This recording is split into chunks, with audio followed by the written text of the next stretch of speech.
ഈശോ മിശിഹായ്ക്ക് സ്തുതിയായിരിക്കട്ടെ. മെയ് 13 ഫാത്തിമ മാതാവിൻ്റെ തിരുനാൾ.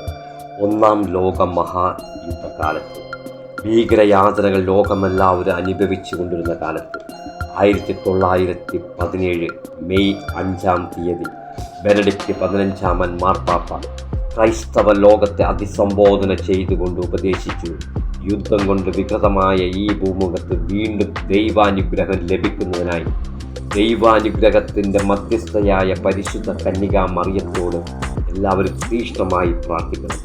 മാർപ്പാപ്പയുടെ ആഹ്വാനത്തിന് ശേഷം 8 ദിവസം കഴിഞ്ഞപ്പോൾ 1917 മെയ് 13 കുട്ടികൾ ആട് മേയിച്ചിരുന്നത് ഫാത്തിമയിൽ കോവ ഊറിയ എന്ന സ്ഥലത്തായിരുന്നു.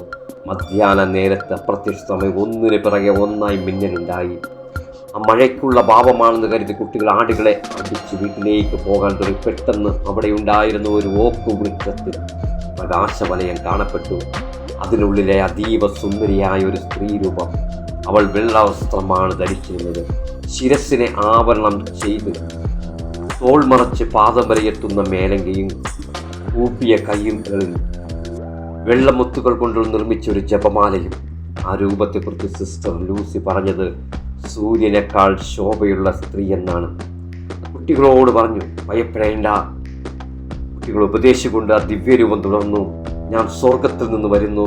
ഒക്ടോബർ മാസം ഓരോ മാസവും 13 ഈ സമയത്ത് നിങ്ങൾ ഇവിടെ വരണം. ദിവസവും ജപമാല ചെല്ലണം. ഞാൻ ആരാണെന്ന്, എൻ്റെ ഉദ്ദേശം എന്തെന്നും ഞാൻ പറയാം.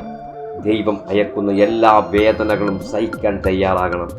എല്ലാ ദിവസവും ജപമാല അർപ്പിച്ച് ലോക സമാധാനത്തിന് വേണ്ടിയും യുദ്ധം അവസാനിക്കുന്നതിന് വേണ്ടിയും പ്രാർത്ഥിക്കുന്നു പറഞ്ഞുകൊണ്ട് ആ സ്ത്രീ വൃക്ഷശാഖകളിൽ നിന്നും ഉയർന്നു അപ്രത്യക്ഷമായി.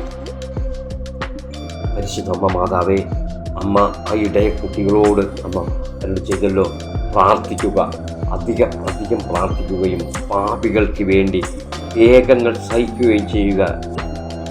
എന്തെന്നാൽ അനേകം ആത്മാക്കൾ നരകത്തിൽ പോകുന്നതിൻ്റെ കാരണം അവർക്കായി പ്രാർത്ഥിക്കുവാനും ത്യാഗങ്ങൾ സഹിക്കുവാനും ആരും ഇല്ല എന്നതാണ്.